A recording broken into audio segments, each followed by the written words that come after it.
Hello everyone, welcome to BizDoors, the podcast where we unlock real stories behind the boldest business minds. I'm your host Shalini with the next episode of BizDoors. Through this podcast, we open the doors to conversations with founders, innovators, and leaders who have dared to dream, build, and disrupt.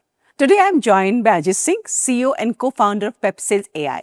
Ajay is building a startup at the exciting intersection of sales and artificial intelligence, transforming how businesses connect with customers. His journey is not just about AI, but about navigating India's unique startup ecosystem, taking risks, and chasing a vision of making Indian SaaS and AI solutions globally relevant. So let's dive right in and open BizDoors to yet another inspiring journey. Hi Ajay, a very warm welcome to BizDoors. Thank you so much for taking out your time to be a guest on my podcast. You're busy making a extremely challenging venture, which is on the intersection of AI and sales, both of them very demanding. So if you have to talk about your journey till now, what word or phrase would you use? Okay, that's a tough question, Shalini. But thank you so much. Pleasure to be here. And I'm a very big fan of your podcast. Thank you. I have listened to some of the previous one, which have been very inspiring discussions. So I'm really excited to be here. This is a great question, Shalini. I think the world of AI and sales both is changing very, very fast. A lot of innovation is happening. And our journey has also been very interesting. But if I have to put everything in one word, I think it would be resilience. Resilience. That's something very important in the startup world. So give me some example of what made you that resilience. It's very important because in early stage when we are in 0 to 1 journey, you will have lack of clarity or a lot of ambiguity in multiple things, or in fact almost everything. So for example, who should be our ideal customers? What's the problem that we are looking to solve? How big is that problem? How critical is that problem? Then how should we think about solutions so that it is highly frictionless, very easy to use for people, but also it can translate into a lot of value. Some solution people will pay for. Yeah. So a lot of ambiguity there. And that's where, at least personally, I've learned that resilience is very, very important. If I have to think about it in this way, there are companies which come and they'll say yes to our solution. They'll say that, yeah, I like what you're doing and we would want to try it out and purchase the product. But then we hear a lot of no's, and I think those no's have taught us more, and personally to me a lot, than the yeses that we have got. And something that I have been very diligent upon from the beginning itself is keeping a track of all those no's. So every time somebody says that no, that's not the problem that we have, or no, this is not the right time, for us, your solution looks interesting. And sometimes people say that, no, what we're looking for, you have it, but there are other solutions that we'll pick, right? So those kind of no's will come and we'll keep a track of those no's. And I think that became very, very important for me and my entire team to look at and say that, okay, if this is the no, how do we turn that into a yes, right? And it has been a continuous... So learning from the no to the next yes. Yeah. It has been a continuous iteration, and I think that's very important because that's that's not, that could be exciting, but it's also not very positive every time, right? So you need to make sure. When I started my sales journey, around, I have 2 decades of sales experience plus, started my sales journey in insurance. So private insurance, it was extremely tough. And there were so many no's. So my brother, he was a trainer in an insurance company. He taught me one thing. 19 no's means next one is yes. Yeah, exactly. 1:20 is the ratio. So he said, just keep a track, keep cutting. Oh, I've got 15 no's. That means my yes is about to come. So that's... And Shalini, that's the beauty of sales, that, and I have also been in sales for so long. And I think that's the, that's the reason I'm still in this journey. And I started this journey is, somehow sales people are very resilient. Yes. Because we keep on hearing so many no's, right?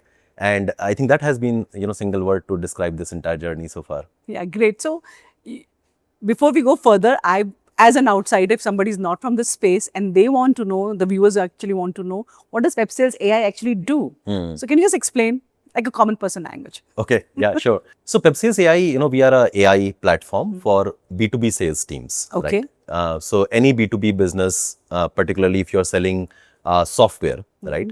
Pepsales becomes a go-to solution, right? Now, let's think about different personas to which, we are selling or the people who are using our product. So number one is salesperson, Oh, yes. which is an account executive or account manager or a salesperson, right? Uh, any salesperson objective, their number one objective is to convert, Get the right? sales. Close more deals and Yeah. faster, right? Correct. So that is where we become helpful. The way that we become helpful is, think of our solution as a co-pilot which joins every sales meeting of yours. Okay. Okay. And now what it is doing is that it is helping you to prepare before that meeting. Okay. So that you know who are you meeting, what company are you meeting, what is going on into their So industry. it does research, which It does research. and gives you the inputs about. Gives you the input before the meeting. Okay. So before the meeting, you are confident that these are the things that I would want to discuss in that meeting, right? Okay. During the meeting, on the live meeting, it is actually guiding you with couple of things Okay. to make sure that you are able to make the maximum out of that 30-minute meeting that you've got. So we prompt you with the right questions to ask This you're telling me it happens online on the call. Yeah. on the call, so you keep getting the questions to ask. Yeah. So it's a magic So screen. it's like your coach is right in front of you telling you. It's a teleprompter. Oh my God, that's too Yeah. cool. It is. It is. Too cool. Yeah, then the sales would be like, well, if your product is something which they need and you get the right questions, your sale is done. Yeah. So see, look at, all these presidents and prime minister, right, who are great orator, Yeah. Barack Obama, Narendra Modi, all of them have teleprompter. So if they have teleprompter, then a salesperson can have a teleprompter, and that's the product, right? So it's a magic screen that only you Wow. can see, the other side can't see. What about physical meetings? Yeah, physical meeting, obviously, that magic screen will not be there. It will look odd. But even for physical meetings, so it helps you to prepare before the meeting. Okay. You can record your physical meetings as well. So let's say we are having a conversation Yeah. and I take your permission that, hey, can we record this conversation so that I don't have to take notes, you don't have to take notes, and I can send you a good meeting recap email after this. Okay. We can record that using Pepsales.ai as well. The beauty is once the meeting is over, then we analyze the meeting and the software tells you, what did you do good in that meeting? Okay. What is the likelihood of conversion? And what are the scope of improvement here? It's like you're doing a demo meeting. It's somebody watching your meeting, analyzing. Analyzing that and telling you after the meeting that, hey, these are the things that you did very good, but these are the things that you could have done better. So for example, when your prospect asked you that question, actually you did not know the answer. You gave slightly a wrong answer. You could go back and clarify and give the right answer in the email and things like that, right? So we help you to analyze that meeting after that. So that's for the salesperson so that they can do more conversions, right? But as a salesperson, Yeah. I wouldn't want people to actually know what I did right or I did wrong. Actually, especially if some, to whom I'm reporting to. Exactly. When in junior positions. Now we Yeah. are at a space where I can, I wouldn't do wrong. Yeah. But when you're in the mid-segment sales, things and all that, you want to project to your juniors that you're perfect, and you want to project to your seniors that are perfect. So how do you keep the trust? What is it? Yeah. With whom do you share the analysis? That's a great point, right? So first of all, we have seen that sales people, they are always looking to improve as well. Correct. Right? So we are more focused on that improvement of that people. So what we are saying is that, hey, this meeting analysis is visible to you. Obviously, it is visible to your manager. Okay. But your manager may not have time to go and check for all the 100 meetings that you're doing in every month. But it is for you to go and check and understand that how could you have done this meeting better. Okay. So that the next meeting that you do, you can make better. Right? And of course, if as a salesperson, you do better meetings, you close more, you get more commission, you get better promotion, you make more money, and that's where, the thing is. So that's how it helps the salespeople. Then coming to the sales managers and the leadership, right? We help them with the visibility on the entire pipeline. Okay. So let's say I am the head of sales. I have 5 managers reporting under me, and under them, there are again salespeople who are reporting, right? Now, my people are working on hundreds and hundreds of opportunities. I would never have visibility, right? That what is happening, what is not happening, which deal is going to close, which deal is not going to close. That's true. I do not know that. That's true. So our platform provides that insights and analytics to the sales leadership as well, so that they know not only what deals are going to close and what deals are not going to close, but why are we winning certain deals, and why are we losing So what's certain working leads? and what's What not is working? and what is And what not we can do working? better. What can we do better? Fantastic. Yeah. So in this whole ecosystem of AI and SaaS, which is transforming every day, it's fast moving. We started with ChatGPT thinking that's AI, and now it's like if you don't know AI, then you don't exist anymore. In this whole ecosystem, where do you see Pepsales AI fitting in, and what's the adaptability of people for it? Yeah, yeah. I think AI has brought a tectonic shift in almost every facets of life and every facets of business as well, right? Um, think about all of these vibe coding platforms like Cursor and Lovable, which are helping you to code faster, Correct. right? Build your software faster. So there is a lot of innovation which is happening in that space, right? Where we belong is, yeah, I mean, it has becoming easier for you to build the software, but what about selling the software, right? And that is where we belong. So our focus is on GTM innovation, go to market innovation. Okay. And we help you to solve all the way from strategy to the tactical stuff, like how are your salespeople doing your meetings, what can be improved from there. So I'll give you an example. One of the very interesting module that we have built, we call it as voice of prospect. Voice of prospect. Voice of prospect. Okay. So your sales meetings are not just the sales meetings. Your prospective customers are coming and talking to your salespeople about your competition, about your product, Okay. right? About their industry, about your pricing, and they are telling your salespeople all of those things in a positive way as well as negative way, right? So in some meetings, the prospective customer will say that, hey, you know what, this functionality that you have in your product is better than anybody else. I've not seen this in your competition. So this is fairly positive, right? This is fairly positive. Yeah. And in other places, they will say that the product is good, but it is highly priced. We don't have budget for it. I think it's very pricey compared to other products in the same domain, right? Okay. Now this information, of course, can help salespeople. Yeah. But think about how much of a help can it become when you're looking to define your go-to-market strategy.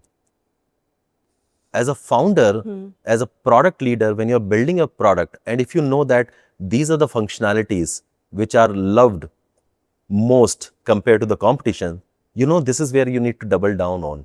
Your marketing team now knows that these are the features which are hero features of my product, and these are differentiation. So you're analyzing what a prospect is speaking during the meeting, Yeah. where he show positive signs, where they show reluctance, and then when you're growing, are you going to the next level?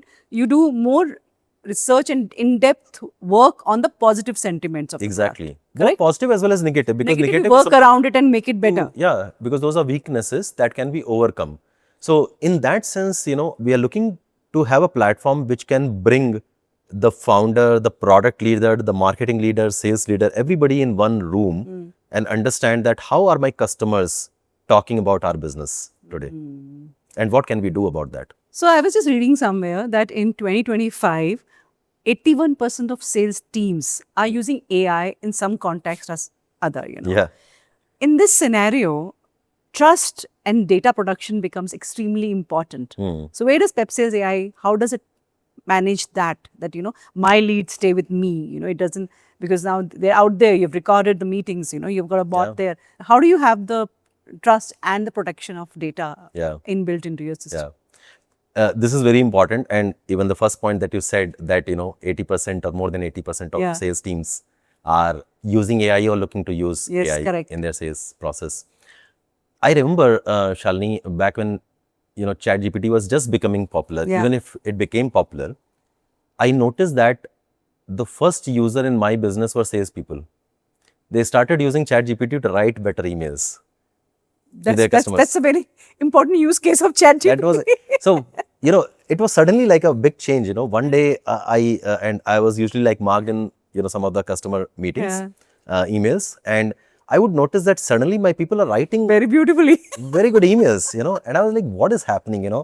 What did you do? And I'm like just curious. I went and asked them, and they said, there's something called as ChatGPT. So I used that, and that's how I realized that salespeople, because we are highly innovative. We are always trying to figure out, these kind of hacks. We were almost the first user of these LLMs, right? Okay.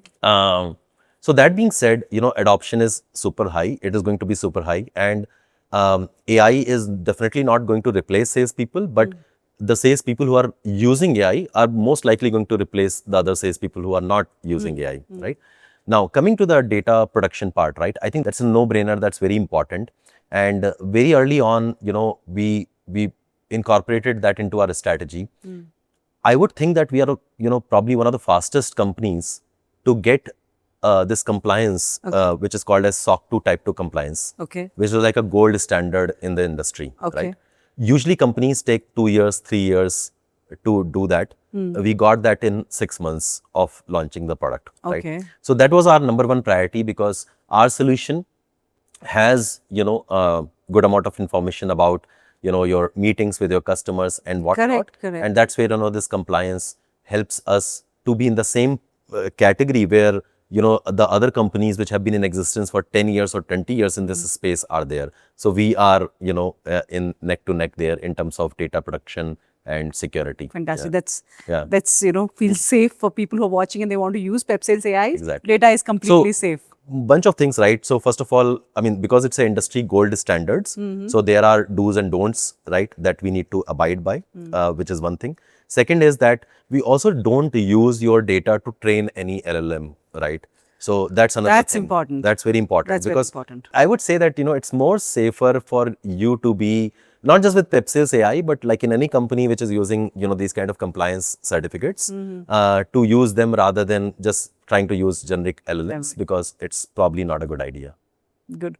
I remember a couple of years, I think when we first time met, you were building on this idea, and you had asked my input, send me some kind of a survey or something, some questionnaire, because I was into sales and you wanted to understand a salesperson's perspective.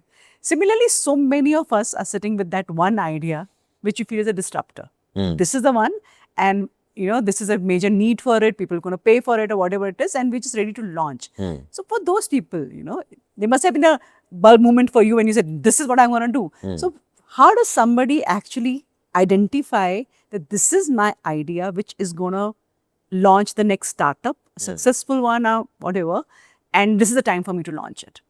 What are those flags that person should look at? What is it that person should think? See, symbols is. I mean, the first time that I reached to you, obviously I had a different idea, and then different idea, and then different idea. Okay, and that's how it happens, right? So if I look back at my own journey, and also just when I talk to other founders and what I'm learning from them, what I'm hearing from them, and it sounds cliche, but idea is not that important, right? What is more important is, or let me think in this way, right? People think that, okay, this is the idea, this is the technology, this is a solution, right? But that's a wrong place to start. Where you need to start from is, what is the problem? What is the problem my idea is solving? Yeah, what is the problem? What is the problem that you're looking to solve? For whom are you looking to solve this problem, right? So you need to go very in depth to understand who is going to be your customer, whose problem it is. And TAM and the SAM and all those things. TAM, SAM are important, but also what is very important is that you go at a very granular detail to understand. So I'll give you my simple framework, right? The first thing is, we look for what's the problem that we're looking to solve, right? So you go and ask people whom you think are your potential customers, challenges that they are typically facing, right? And they will tell you a lot of problems. Every company has a lot of problems. Yes, it's right? true. And not every problem is worth solving also, because people are okay to live with certain problems. So then you need to understand that out of all of these problems, which problems are highly critical for you, which means that if this problem gets solved, then there is a clear impact on your business. What is that clear impact on your business? So now you need to pick those problems which should help your customers either increase their revenue, cut down their cost, or maybe, reduce their risk, right? If you're selling to, let's say, banking or some other industry, right? So your problem needs to tie with an impact in the company. So you're telling me, if I've understood correct, it's not about the idea that you're thinking, I have a great idea. It's about identifying the problem and marry it with the idea. Yeah. Or create an idea around the problem. Exactly. Then You launch. need to start with the problem With always. the problem. So you need to identify the problem which should have a clear impact on your potential customer. And also you need to, put a focus on asking, is there a budget associated with solving that problem? So obviously you're not going to say that, hey, do you have budget available? That's a very, But if somebody knows there's a problem, yeah. feels there's no solution available as of now, they won't have a budget around it. So they must be doing something else to solve that problem, Okay. right? They must be doing something else. They might have hired somebody.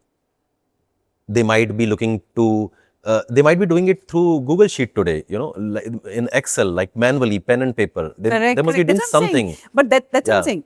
Using Pepsales requires a budget. Correct. They might have not even kept a budget for something like Correct. Pepsales. So how do you educate that customer? Exactly. So that is where, the other thing comes into picture is that what kind of companies are you looking to build for? Okay. So there'll be certain companies who will not have a budget because they think that it is a problem, but they have not really put any kind of investment behind that to solve that problem. Correct. Right? I'm not saying that creating a budget for a tool like Pepsales. What I'm saying is that creating a budget to, let's say, hire a person who can solve this kind of problem, right? Okay, I got So then we start thinking about what is the kind of company and at what stage are they at which this problem becomes even more important. So more than idea, I think having an understanding of that problem and the customer is very important. And then you start thinking about, okay, now I know this is my customer. This is the problem. If I solve this problem, then this is a dollar value that I can create. And usually these are the companies which are at this stage. They might have hired somebody to solve this problem and this is the time when I can come into the picture. Then you start thinking about, okay, what is the solution? But the domain clarity should be there. Like I think Domain from starting clarity you had a clarity on sales. Yeah. I think you something building on CRM or something like that. So you had a clarity on Clarity on which sales. domain you have to work. Yeah. So even if you are clear on the domain that you're looking at, could Yeah. be any part of the whole business cycle, then you start looking at in this domain what are the problems that are at present affecting the impact of the organization, Correct. the output, and then you start going back and work on the product. Yeah. Right? So you always go back. Idea is a little bit behind. I mean, you need to start with the problem first. Correct. That's Fantastic. That's great. So, in our whole cycle of a startup, even if in sales, I'm not the startup. When I started got into my profession of my career cycle of sales, the most important for any salesperson is the first few customers.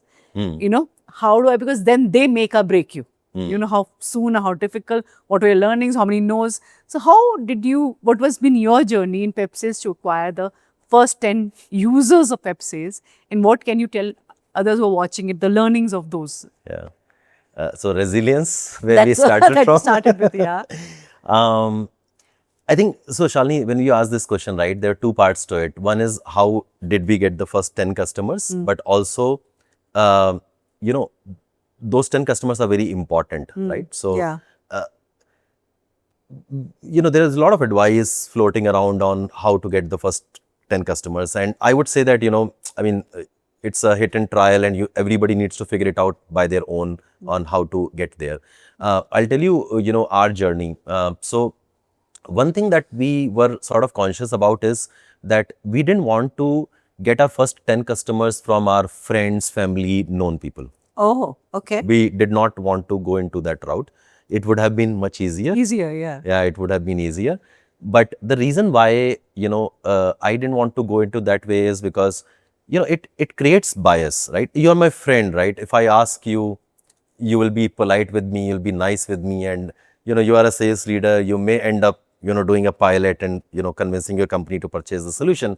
But I will never get to know the real problem and the real reason and the real product market fit signal from this, right?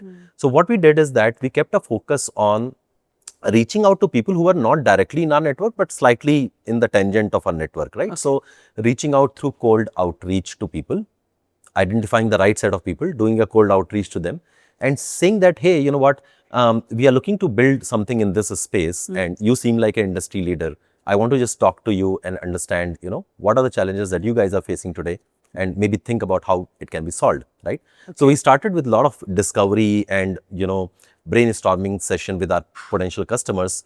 And when we started doing that, we saw that there were some people and there were some companies which were very excited about what we are looking to build. Okay. And those eventually became our first 10 customers. These 10 customers, now obviously, the customers are still coming from cold outreach. So that's one of the channel that we use. But other than that, now our website has a lot of content that we have created. We have done a lot of, public media and other exercises. On LinkedIn, we are quite active. Okay. So there is inbound as well. People are reading our content, reaching out to us and saying that, hey, I read this blog that, you help salespeople do objection handling better. How do you do that? That's a very critical part. Exactly. Objection handling. Objection handling, right? Everybody sweats. So, now the customers are coming from different places, but these first 10 customers were very important for us because they were not just, I was not thinking of them just from the revenue point of view, right? I was thinking that these are the people who are going to help us build the product, right? Okay. What we are selling to them is a vision and a roadmap and a MVP. But that's what I'm saying. It's like the first user of your MVP, and then you on their feedback, you go work and, on and rework and get back with another part of the product. And these are first 10 customers. We have been very careful about who we signed up. So we also said no to some people. We decided to not pursue those opportunities. Why would you? Because they were just not, they were just not the fit at that point of time, right? At that point, I mean, we could have sold to that companies at a later stage because of X, Y, Z reason. But in the beginning, they were not the right fit. So currently, if you look at our customers, all of them are B2B SaaS companies. All of them are hyper growth B2B SaaS companies. All of them are venture funded or they have good amount of revenue and profit coming into their business. And these are the kind of companies who are hiring people, who are growing. They are looking to build, they're looking to optimize their sales process to out compete everybody else in their industry. And those are the kind of customers that we're working with. So as we been doing in sales is that first create the complete customer persona. Yeah. This is how my customer looks, you know, exactly. That's what you did. You had a B2B, you had SaaS products and everything. So have that and then focus your energy, laser focus to that particular kind of customer. So how your TG has to be completely defined. And you have to, we are going to that level where actually we are sitting in their monthly reviews and quarterly reviews to understand that how are they doing their sales reviews, right? How are those meetings? So we become an so you make outsource sales just sit there. Coaches for them through technology. At least be an observer, right? You should know what's happening in the room. So do you also take inputs from your customers and incorporate that on your platform? Yeah, so that's, that's the beauty of what we do. Our product roadmap is not a figment of our imagination. It is mostly coming from the feedback of our customer. Obviously, we don't, take every feedback and go and build that into the product. We have our own mechanism of, looking at, priorities and whatnot. But most of the functionalities that get requested by the customer, and if we feel that, there's a pattern, those get built. And our engineering team is very fast. Many times we have built something overnight. Wow. Right. And sometimes they say, right, startups work 24/7. Yeah. So sometimes we have just built something overnight and we did a meeting on, let's say, Friday, and Monday I would call the customer and say that, hey, you remember the thing that we discussed? Just go and check it out. It's live for you now. Right. So, and some things, take more time, but that's how, that's how we have thought about getting those first 10 customers and leveraging them as our partners rather than customers to make sure that we are able to build the right product for a larger audience. Fantastic. So in this growth phase, like a lot of startups, they have the MVP, then they have the growth stage in different forms. What stage should a startup actually start looking for funding? What are the growth indicators when it says now I am at a stage where somebody will be interested in funding me or investing into my idea? What is that stage in a startup journey? Yeah. Look, capital is obviously, very important, right?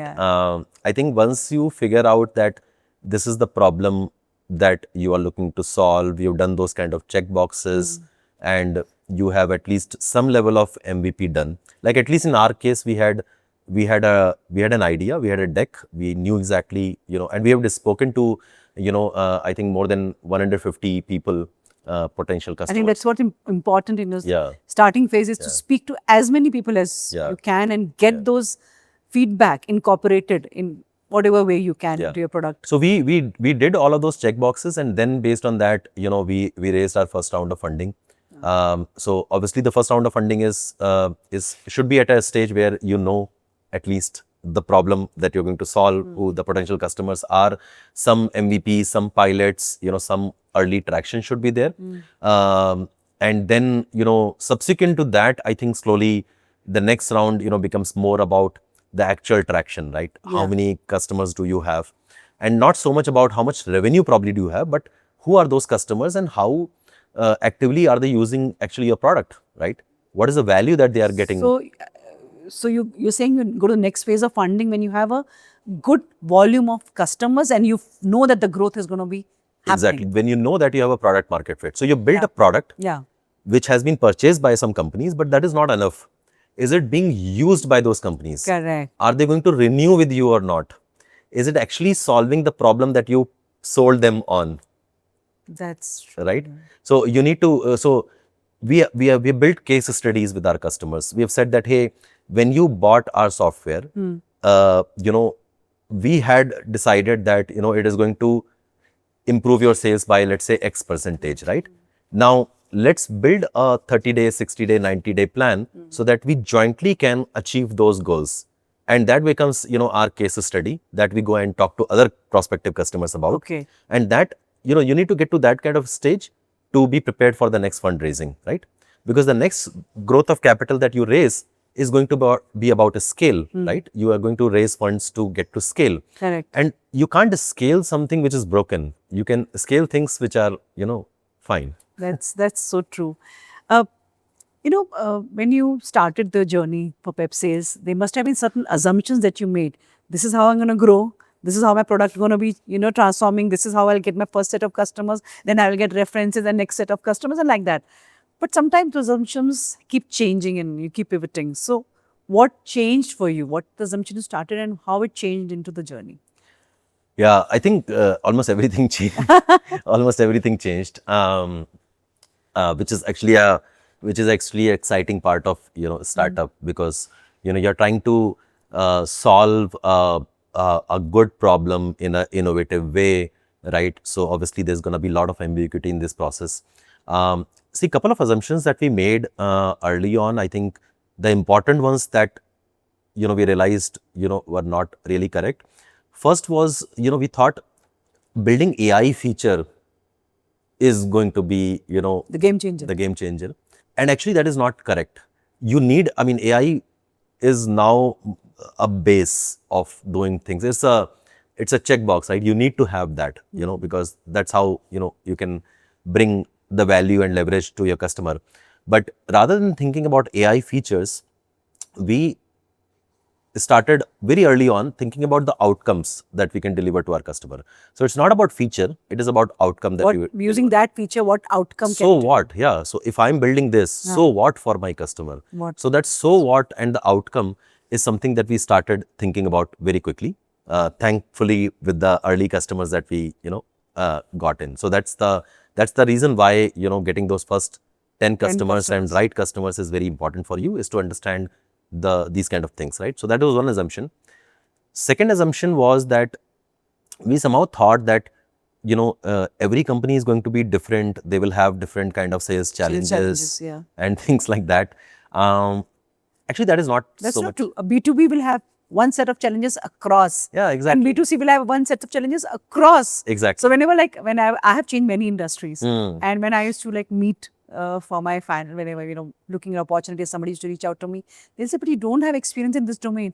I said, doesn't matter. Yeah. Sales is sale. B2B sales will be B2B sale. The product can be very different. Challenges, opportunities, and how you sell stays exactly. Exactly. Correct. So and that's why sales is probably one of the world's oldest profession. Yeah. The trading, merchant, and all of that thing has been forever, right? So, of course, when we go at the granular level and say that, let's look at the companies which are of different sizes, right? So a small sales team, mid-size sales team, large sales team, obviously they will have different challenges, right? Who are you selling to, right? Are you selling a low ticket software to SMB small businesses, or are you selling high ticket $1 million deal to larger customers, right? So obviously those kind of nuances are there, those kind of differences are there, but we realize at the fundamental level, the sales process is having more or less the same kind of challenges, right? So people need to do better preparation about their customers. They need to go and ask better quality questions, thought-provoking questions in those, sales conversations, so that the buyer feels that, this person is not looking to pitch me a solution, but they want to just understand my business better and figure out how can we solve this problem, Correct. faster, right? Objection handling, right? Understanding why are we winning some deals, why are we losing some deals, right? How do we build a sales process so that, like, I mean, this happens everywhere, that, you have a forecast, right? You say that, okay, in this quarter, we are closing this much, okay? Yeah. And then you are sitting in the last month out of that quarter and you're way off, right? Where everywhere it's the same story. Yeah. And then if it is everywhere the same story, I mean, some companies are doing good. There are some quarters which are good, but then, many times you're missing by 20%, 30%. And then you need to say that, okay, why is it happening, right? Yeah. So, those are the kind of assumptions that we made, that, hey, everybody is going to be different. But then we realize that, these are the common things. So now, our strategy has been quite simple. We have figured out that, hey, you know what? We need to pick like 4 or 5 use cases, all of these things that we mentioned, like forecasting, pipeline visibility, coaching and whatnot, like these 4 or 5 use cases. And we need to make sure that we do a perfect job in building that software for salespeople. And if we do that, if we build that perfection in the use cases, then we can become, one of the world's, biggest companies in this space. That's the getting to understand where is the growth gonna be, using which case studies or whichever use cases. I think that's where the way forward, because sometimes you spread thin. Yeah. But I think you need to consolidate and move forward. Yeah. So you had mentioned in the starting that AI is now the base. Yeah. So everyone is now working and experimenting and creating something in AI. But there has to be certain precaution that needs to be done. So if you would like to tell and share with your experience, where should founders go bold and where should founders be cautious using AI? Yeah. I think long term, go bold. Long term, go bold. Yeah, but I feel that, AI is just like the biggest moment of a generation kind of a thing. When we look back, there was a world before this generative AI, and then there's a world after generative AI. The technology shift that has happened. Let's talk about sales example, for example, right? In sales, it was always considered more of as an art than a science. Absolutely. Right? Now, what was the reason for that? There's a lot of personal. Yeah. The way you are, a whole personality, persona has to become a part of your sales technique. Yeah. And so create that persona as an art. Exactly. Now, that is something which AI cannot replace. Yeah. Okay? So, for that you need, people, right? But the other thing why it was considered more as an art is because, if you think from the data perspective, all these sales meetings were not getting recorded, or if they were getting recorded, then nobody had time to listen to those meetings. Okay. Right? The emails that you do to your customer, right? The phone calls, WhatsApp messages, all of that is lying in different silos, in different systems. And it's a lot of unstructured data which cannot be analyzed. Now, with technology and with generative AI, you can actually integrate all of that into silos into one platform. Okay. And you can go and analyze, thousands and thousands and hours of sales meetings to figure out which ones were good, which ones were bad. Why was it good? Why was it bad? Is there an AI to even analyze that? AI to analyze that, correct. So now if you can do all of that, that's where the advantage comes. So in AI space, I would say that long term, it's big, bold, everything is fine. I think, but short term, you need to think about that AI is just a commonplace thing. It's not something which will help you to sell or something. It is still going to be the same, back to basics. What is the problem that you're looking to solve? What's the outcome that you can create? Think about the problem and the outcome more than, AI functionality. Anyways, everybody is AI, AI powered, AI enabled, AI first now. Even the legacy platforms, the companies which have existed for 20 years, 30 years, they're also AI first now. Yeah. Right? everywhere. The Correct. trainings happening. We had a training in our company. We are a media company, and we had a training on using AI, different Yeah. platforms of using even Lovable. Yeah. So different platforms of AI, how to make our work better. So Exactly. completely non-technology company. Yeah. Works on interpersonal relationships. Yeah. Is now going on the AI way. Yeah. So I understand. So AI helps creating a personalized solution for when your sales meeting, and also helps closing the deals faster, have a bigger deal size. So going forward, 3 to 5 years, how do you see the evolution of sales tech? Is it like the sales is going to become extremely tech driven, AI driven, or it's going to be another tool for salespeople to use? What do you think? What do you see? So one thing which is very clear is that, AI is not going to replace salespeople. Thank God my job is safe. Thank God. Yeah. Thank God. So, I mean, at least for the way that I look at it, I don't think that it's going to replace salespeople because of that component that you said, right? Like till you're selling to human beings, you need human beings to sell to Yeah. human beings, right? So that is not going to go away. But almost everything that the salesperson does, right, in their day-to-day job will get automated and will get better using AI. So if you're a salesperson who is still, writing emails manually, taking notes on pen and paper, and trying to put that into your CRM, or having, very unstructured conversation, I think all of that is going to go away. It's going to become much more structured and regimented just because the technology can, do all of that thing very fast for you now. So as Pepsales.ai is going to the next phase and growing, what is the biggest challenge, Ajay, that you're feeling? Is it technology? Is it the right talent? Or is it the customer acquisition? I think it's going to be people, it's going to be culture. That's what we need to invest upon. That's going to be, make or break for us. Building that right culture, building that right talent in the company to make sure that we are able to achieve what we want to achieve. And, also make them resilient, right? Tell them that, this is not going to be easy because, the world is changing so fast, technology is changing so fast, AI is evolving so fast. We are seeing so much innovation, not only in our space, but think about in every other space, right? On the voice technology, there is so much innovation which is happening. There is so much innovation which is happening on the videos, right? Everybody has seen now AI videos and things like Oh that. my right? God.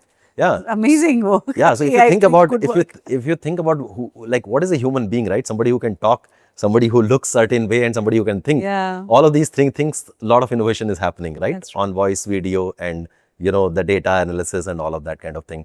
So the world is changing very fast. Now for us, building the right culture, building the right talent, and making them resilient for the future is something which is very important. Then only we can be ahead of the future rather than be If you have the behind. right culture, right people, right products will come and you will acquire the customers. Everything is an outcome of Yeah, that. everything is a circle. Yeah. Everything is connected. So right. Yeah. So through this journey, I think you were in a corporate world, then you launched Pepsales AI. There must have been some door which opened and changed everything for you. What was that? Some door that opened and changed everything for me. BizDoors, now we talk about doors, very important. See, I think all my life, I was trying to. I mean, when I look back, I look at it in all of my jobs, whether they were with small startups which became large or with very large companies, listed companies where I worked at. I think I was always very intrapreneurial or entrepreneurial. So I was always building like a new product from 0 to 1. So that's something that I was always doing. Okay. And the door that got opened for me is this door where I thought that, okay, somehow I just feel ready that I want to build my own startup and not think about another job for a moment. And that's the journey where I am today. So, in the end, before we go to rapid fire Yeah. round, the last question, you said very well that you have been working and then suddenly you felt from the corporate world, I need to launch my startup now. Yeah. If somebody is listening to this podcast and he's or she is in that space where they feel that, no, I really need to move out and have my own startup, what is that they should look at? They should look at funds that's available. They should look at the idea has been tested. They should look at a co-founder that is ready. Or what is it that they should look before they jump into the buzzing and mad world of startups? Yeah. So see, the first thing is that there is nothing that you can do which can make you 100% ready for the next thing. Okay? That's true.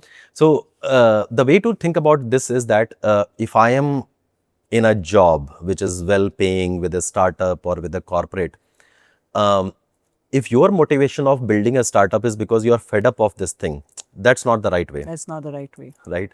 So don't, I think a lot of people get that.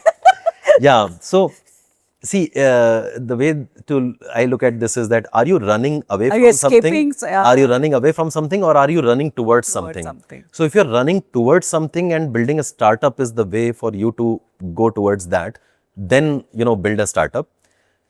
Also know that there is nothing that you can do which can make you 100% ready for it. So you need to start from where you are. Right? Fantastic. If you have funds, if you're founder, if you have idea, if you have problem, if you have customers, wherever you are, start. Start from And then, things Figure it out. Figure it out. That's how startups Fantastic. are. That was an amazing conversation. And in the end, we have a nice, crisp rapid fire round. And Okay. you ready for it? I thought it was already tough. No, that was fun. Okay. So whatever comes on top of your mind, just say it's very easy. That's Yeah, fun. sure. Okay, so here we are. Coffee or chai during brainstorming? Of course, coffee. Okay, great. One app you can't live without, apart from Pepsales.ai. So I'll tell you an app which I can't live without is Slack because everything is happening there. Okay. Not that I'm very fond of that because it's just giving me all the notifications. But Yeah. one app that I really like is LinkedIn. LinkedIn. Yeah. Oh, love. Same here. Yeah, Same here. I just can't live without it. you know. exactly. Okay, great. The most out of the box sales pitch you have ever heard? I think the most out of the box or most uncommon sales pitches are the ones where somebody is just not trying to pitch me their solution, right? They're just trying to build a connect and they are truly trying to understand, what's the problem that I have, that can be solved. And the good sales people are the ones who are not solution oriented, who are more problem solving. They are farming, not hunting. Yeah. It's not like I'm just, hey, buy my product. Good, Yeah. good. If AI could replace one daily chore for you, what would you happily outsource? Oh, wow, there are so many daily chores that I would love to happily outsource. I mean, I hate driving in Bangalore traffic, so that's definitely one We thing. do have driverless cars coming up. Yeah. Thinking about what food to eat, I think that's Somebody should tell you. The AI should tell you. should tell you. Today, this is the food you should eat. The weather is like this. Exactly. The traffic is like that. There's a lot of these things that I mean, what clothes to Clothes wear? to Yeah. wear. I mean, yeah. I think list is endless now. List is endless. We have a lot of product ideas. A lot of ideas. A book or a podcast or a show you recommend every founder to check out? BizDoors. BizDoors. Thank you. Fantastic. Yeah. What's your guilty pleasure after a long work day? So first of all, I love work. That's Okay. very odd. I love work, and that's why it's not just about the startup that I'm doing. Every job that I had, I have just always loved, work. So I don't think that I get bored of it. But what I'm looking forward is obviously my family. So that's the other thing. I have a 3-year-old kid, so that becomes very important. So family is something that I look towards. It's spend not a time with guilty it. pleasure, but it's a pleasure. Great. The funniest startup advice you have ever received? Raise funds and everything will be fine. Oh, wow. If you weren't building Pepsales.ai, what you would be doing today? I'll be building something similar to Pepsales.ai. Great. One Indian founder you would love to grab coffee with? If I have to pick only one, I don't know, I'll pick Dipinder Goyal. Oh, fantastic. Zomato, throughout the journey, I mean, it has been like a amazing company which has Steadily build it up. steadily built. It had its lows and highs, Yeah. and I mean, it has just become a behemoth today. And I think that's one founder, resilience. Yeah. Yeah. Last one. Describe entrepreneurship in India in one word. I would say it has an infinite potential right now. So infinite potential. Infinite potential. Infinite. Fantastic. Thank you so much, Ajay. It was such a pleasure talking to you. And really, I'm sure the viewers will have so much of takeaway, so many learnings. And I wish you all the best for Pepsales.ai. Looking forward to the next feature. Next feature getting built up on the sales, leads generation. So please build that up. Definitely. soon. And thank you so much, Shalini. And it has been a pleasure. And, it was a very good brainstorming with you, very good conversation. And, Same here. always a pleasure. Thank you so much for inviting me here. Thank you so much. And that's a wrap on the episode of BizDoors. Ajay's journey is a reminder that building a startup in India means balancing resilience, vision, and adaptability, especially when working with fast moving technologies like AI. If you enjoy this conversation, share it with someone who's navigating their own startup journey. And before we leave, I would like to thank Abhijit Shashidhar and Clayworks for being today's location partner. They helped in making today's shoot an absolute delight. Don't forget to follow and subscribe to BizDoors for more stories where founders open up and share valuable knowledge nuggets. Until next time, keep building, keep believing, and keep opening new doors. Thank you so much for watching.